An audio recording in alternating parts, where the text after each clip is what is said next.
নমস্কার দর্শক বন্ধুরা, কিশোর স্যার চ্যানেলে আপনাদেরকে স্বাগতম জানাই।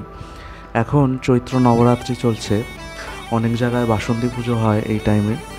আমি বাসন্তী ঠাকুর আঁকিনি, আজকে আমার ডিজিটাল আর্টের বিষয়বস্তু হচ্ছে মহিষমর্দিনী বা দশভুজা দুর্গা। দুর্গা বা মহিষমর্দিনী, তাকে আমি একটু অন্যরকমভাবে আপনাদের সামনে আজকে উপস্থাপনা করছি। এখানে মহিষ আমি প্রথমে এঁকেছি এবং মহিষের মাথার ওপর মা দুর্গা তার পা দিয়ে রয়েছেন, নিচে রয়েছে দেবীর বাহন সিংহ এবং এক পাশে রয়েছে অসুর।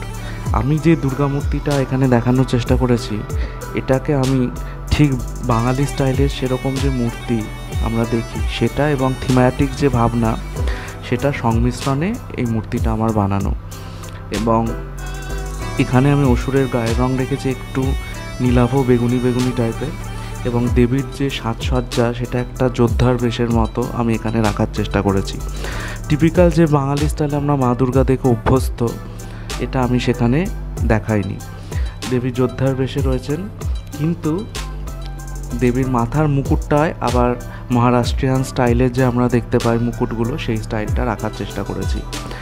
সম্পূর্ণ আঁকাটি ডিজিটাল আর্টে আঁকতে আমার 9 ঘন্টা সময় লেগেছে। একটা কথা আপনাদের বলি, আপনারা আমাকে অনেকেই কমেন্ট করে জানান যে এই ডিজিটাল আর্টটা করতে। নিশ্চয়ই আমি চেষ্টা করব সবার যে আঁকাগুলো আপনারা বলছেন করব।